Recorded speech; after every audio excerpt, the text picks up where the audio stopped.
जय श्री कृष्ण मित्रों, मैं प्रियंका स्वागत करती हूँ आपका जीवन और आध्यात्म में। कैसे हैं आप सब? उम्मीद करती हूँ आप सभी लोग अपने अपने घरों में स्वस्थ होंगे, मस्त होंगे। मित्रों, जैसा कि आप सभी जानते हैं कि इस समय मैं कल्कि पुराण की सीरीज़ लेके आ रही हूँ, यानी कि एक एक अध्याय लेके आ रही हूँ। तो आज हमारा है 12वां अध्याय। तो चलिए 12वें अध्याय का हम प्रारंभ करते हैं।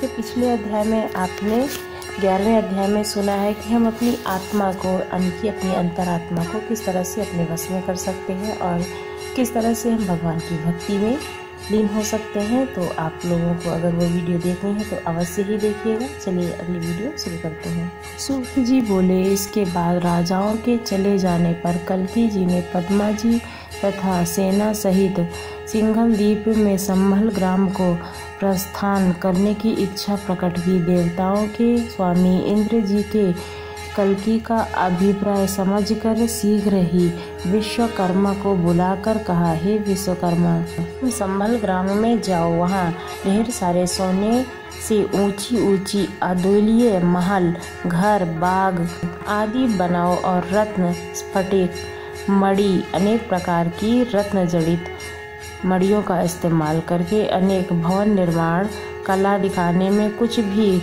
कसर न छोड़ना। विश्वकर्मा ने जब इंद्र के ये वचन सुने, उन्होंने अपना कल्याण समझकर कमलेश यानी कि कमला के पति अर्थात भगवान विष्णु के लिए संभल ग्राम में सात्विक आदि अनेक प्रकार के भवन बनाए। हंस, शेर, गरुड़ मुख की शकल वाले तरह तरह के भवन बनाए गए। सारे भवन 2 मंजिले, 3 मंजिले आदि एक दूसरे के ऊपर बनने लगे। गर्मी से छुटकारा पाने के लिए सुंदर खिड़कियां बनाई गईं। तरह तरह के जंगलों, बेलों, उपवनों, तालाबों, वापी आदि से कल्कि जी का संभल ग्राम इंद्र की अमरावती के समान अत्यंत शोभायमान हो गया।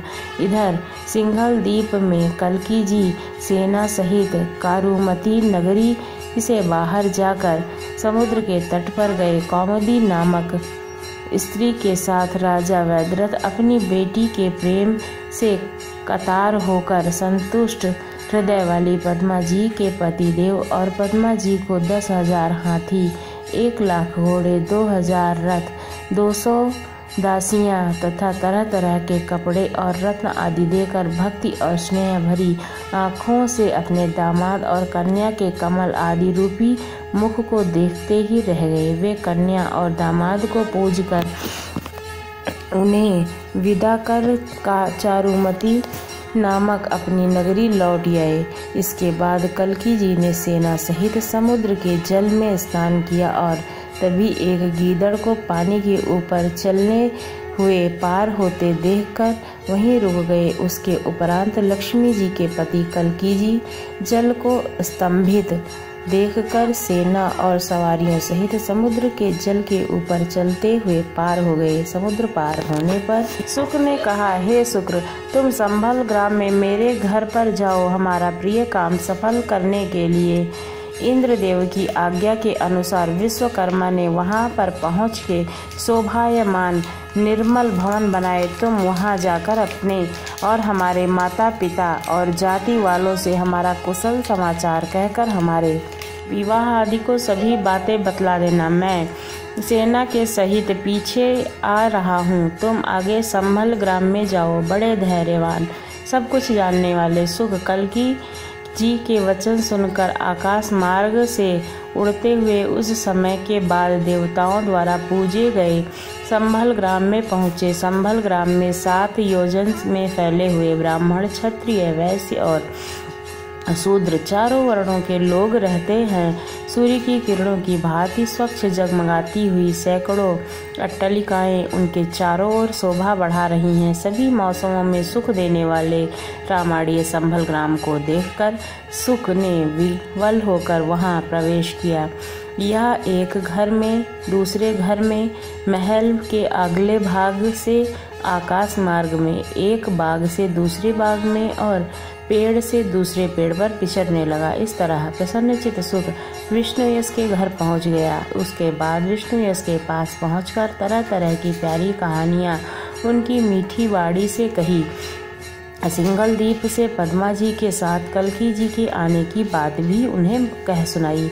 इसके उपरांत विष्णुयश ने जल्दी ही प्रसन्न हृदय से विशाख पुरीराज और दूसरे मुख्य और माननीय राजाओं को सभी समाचार बतलाए। विशाख युवराज ने चंदन से सुगंधित जल से भरे सोने के घड़ों से गांव और नगर को सजाया।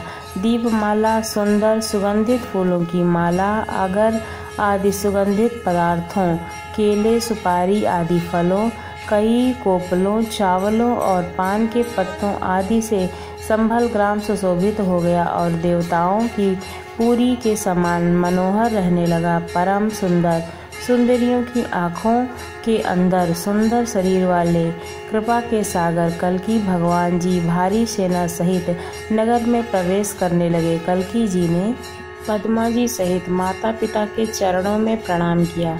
जिस प्रकार देवलोक में द्वितीय जी इंद्र और उनकी पत्नी सची को देखकर सफल मनोरथ तथा प्रसन्न हुए, इसी तरह सती सुमति अपने पुत्र कल्की जी और पुत्र वधू पद्मा जी को देखकर अत्यंत प्रसन्न व सफल मनोरथ हुई। संभल ग्राम नगरी ध्वजा पताकाओं से सजी हुई थी। अपने पति तुल्य स्वामी कल्की जी को पाकर आनंद विभोर हो रही थी। वहाँ पर हंसों का बोलना मानो मोतियों की लड़ियों से युक्त सुंदर मालाएं हों, सुगंधित धूप आदि का उठता हुआ धुआं मानो उसके वस्त्र हों, कोयल का कूकना उसकी मधुर वाणी हो और तोरण द्वारा हंसना मुखड़ा हो। अज अर्थात जन्म लेने वाले ब्रह्मा जी ने भी आश्रय मूलाधार कल्की अर्थात पाप समूह के विनाशक भगवान कल्की ने संभल में सब कुछ भूलकर निद्वंद भाव से अनेक वर्षों तक पद्मा जी के साथ रामायण किया। कुछ समय के बाद बड़े भाई कवि की कम कला नाम की पत्नी से बृहद कीर्ति और बृहद बाहु नाम के बहुत बलवान पराक्रमी और परम धार्मिक दो पुत्रों ने जन्म लिया। दूसरे भाई प्रजा की पत्नी जिसका नाम संतति था, यज्ञ और द्विज नाम के दो पुत्रों को जन्म दिया। ये दोनों पुत्र इंद्रियों को जीतने वाले हुए और पूरे संसार में पूजे गए। तीसरे भाई सुमंतक की पत्नी ने जिसका नाम मालिनी था, सन और वेदवान नाम के दो पुत्रों को पैदा किया। ये दोनों पुत्र सज्जनों का उपकार करने वाले हुए। कल्की जी द्वारा पद्मा जी के गर्भ से जय और विजय नाम के दो पुत्र पैदा हुए। ये दोनों पुत्र संसार भर में प्रसिद्ध और अनंत बलवान हुए। इस प्रकार कल्की जी का परिवार पुत्रवान और सर्व ऐश्वर्य संपन्न हो गया। फिर अमात्यों यानी कि राजा के सहचर अर्थात मंत्री से घिरे और समस्त संपत्तियों से युक्त कल्की जी ब्रह्मा जी की तरह अपने पिताजी को अश्वमेघ यज्ञ करने के लिए तैयार हुआ देखकर बोले, मैं दिशाओं के स्वामियों को हराकर धन इकट्ठा करके आपसे अश्वमेघ यज्ञ करवाऊंगा। इस समय मैं दिवज अर्थात संपूर्ण दिशाओं की विजय के लिए यात्रा करता हूँ। यह कहकर शत्रुओं के नगरों को जीतने वाले कल्की जी प्रसन्न होकर पिता को प्रणाम कर सेना सहित कीटकपुर की ओर चल पड़े। अति विस्तार से फैली हुई कीटकपुर नगरी बौद्ध धर्मावलंबियों का मुख्य स्थान था।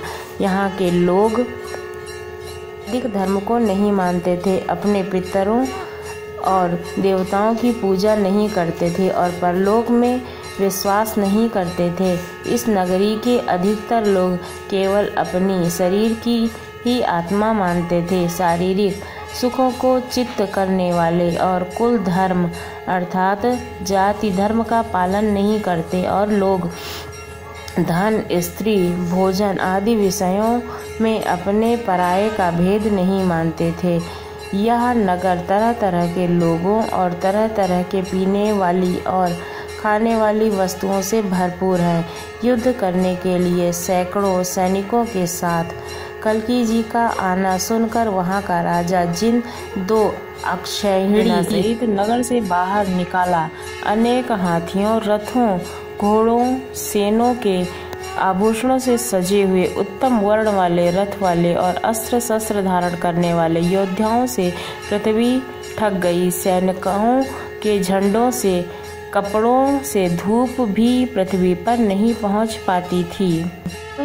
यह अध्याय समाप्त होता है और अगले अध्याय के लिए बने रहे हमारे साथ, जैसे कि मैं आप लोगों के समक्ष अगला अध्याय भी लाकर प्रस्तुत कर सकूं। धन्यवाद।